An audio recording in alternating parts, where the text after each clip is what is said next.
Ia juga memiliki selir yang sangat cantik jelita. Akan tetapi, selir tersebut mempunyai hati yang buruk, yaitu pandang gila. Melihat permaisuri yang mengandung, selir ingin sekali berbuat jahat dibantu oleh tabib istana. Suatu hari, selir berpura-pura sakit.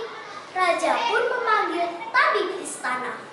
Tabib istana menjelaskan bahwa telah ada yang meracuni minuman sang selir.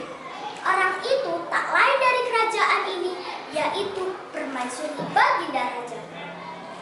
Raja mendengar penjelasan tabib istana, raja pun menjadi murka dan raja pun memerintahkan patinya untuk mengusir dan membunuh permaisuri. Akan tetapi, patih yang bijak itu tidak tega melaksanakan perintah itu. Sang patih hanya meninggalkan permaisuri di tengah hutan belantara. Beberapa bulan pun berlalu. Permaisuri yang mengandung itu kini telah melahirkan seorang anak laki-laki yang diberi nama Cinelaras. Cinelaras sejak kecil sudah berteman dengan hewan penghuni hutan belantara.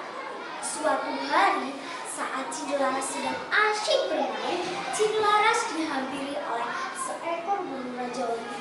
Ternyata burung rajawali itu memberi satu butir telur pada Cinelaras. Wah, baik sekali burung rajawali itu. 3 minggu pun berlalu, telur itu perlahan-lahan menetas. Akan tetapi, telur itu bukanlah telur dari anak burung rajawali, melainkan anak ayam.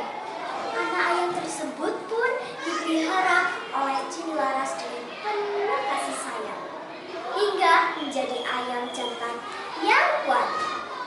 Waktu pun berlalu, Cinelaras ingin sekali mengembala kota kerajaan.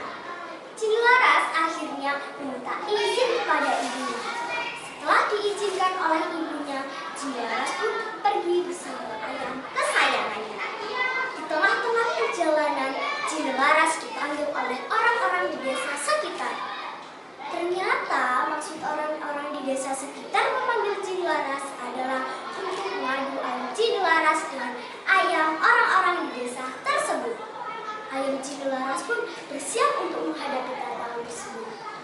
Tak lama kemudian, ayam Cinelaras berhasil mengalahkan ayam orang-orang di desa tersebut. Berita kehebatan ayam Cinelaras telah menyebar di seluruh desa tersebut, hingga di telinga raja. Sang raja yang mendengar berita itu, sang raja pun memerintahkan patinya untuk mengundang Cinelaras. Cinelaras pun dibawa ke kerajaan oleh patih. Setelah sesampainya di kerajaan, Cinelaras pun berkata, "Baik baginda raja, apakah kau mengundangku untuk datang ke kerajaan ini?" "Ya, aku mengundangmu karena berita kehebatan ayam itu telah menyebar di seluruh desa ini, hingga telah sampai di telingaku. Apakah kau mau menaruhkan ayammu itu dengan ayamku?" "Baiklah baginda raja, aku mau. Akan tetapi aku mempunyai satu syarat, yaitu jika ayamku kalah maka aku bersedia kepalaku dipacung. Akan tetapi jika ayamku menang, setengah harta kekayaan raja menjadi milik. Apakah raja setuju dengan persyaratan itu?" Baiklah, aku akan menyetujui persyaratan itu." Ayam raja dan ayam Cinelaras bersiap untuk bertarung. Tak lama kemudian, semua orang di desa tersebut bersorak bergembira. Ternyata ayam Cinelaras berhasil mengalahkan ayam sang raja. Akan tetapi, karena raja tidak ingin kehilangan muka di depan rakyat-rakyatnya, "Baiklah, aku mengaku aku kalah. Aku akan menepati janjiku. Akan tetapi, siapakah kau anak muda?" Cinelaras pun membisik kepada ayamnya. Tiba-tiba, ayam Cinelaras berkata, "Kukuroyo, tuanku Cinelaras, rumahnya di tengah hutan, atapnya daun kelapa, ayahnya Raden Putra."